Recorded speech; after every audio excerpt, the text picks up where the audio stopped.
Memang bersoalan kurban, saya jujur saja selama di Indonesia masih banyak salah pemahaman terhadap kurban.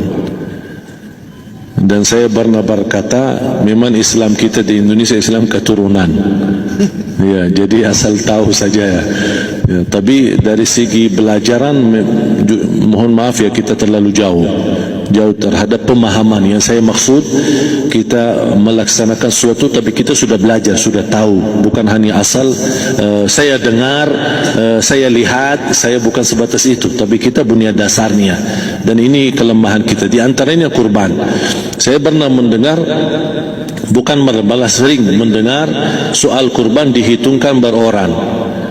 Jadi keluarga suami istri sama 5 anak berarti jumlah 7, wajib sapi.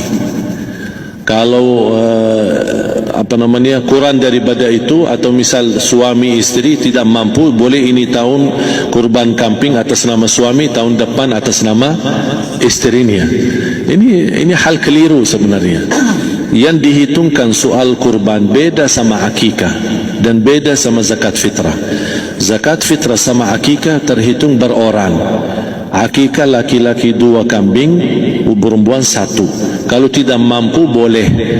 Kalau ada kembar laki sama perempuan berarti 3 kambing. Tapi kalau tidak mampu boleh 1 kambing, tidak masalah. Yang tidak ada istilah sekarang saya kurban tapi nanti sisanya seolah-olah ada hutang sama Allah. Sesuai kemampuan kita. Di antaranya kurban. Kurban hitungannya berkeluarga, bukan berorang.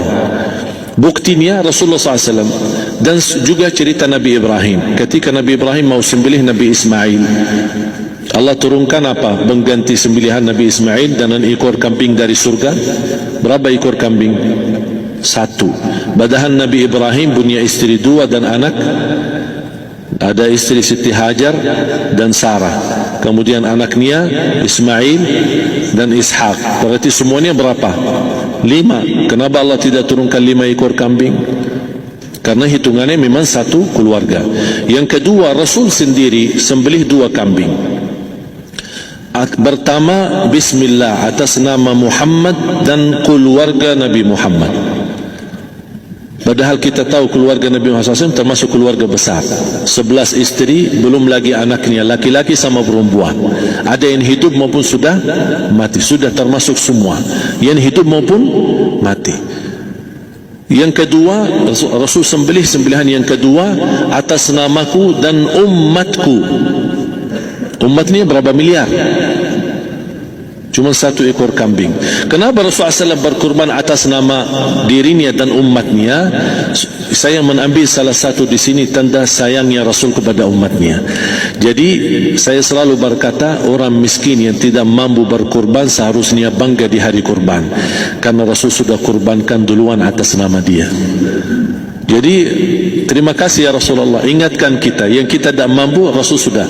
Bahkan kalau Rasul sudah kurban atas nama umatnya yang tidak mampu, berarti sudah terkabul. Kita aja belum tahu kabul atau tidak kalau kita berkurban. Tapi kalau Rasul sudah terjamin makbul. Oleh sebab itu hitungan kurban itu adalah 1 keluarga. Misal bapa punya istri, punya anak. Itu kalau mampu sapi silahkan. Mampu 1000 sapi silakan. Kalau soal kemampuan tidak ada masalah. Tapi kalau soal kewajiban, tidak ada wajib lebih daripada 1 ekor kambing.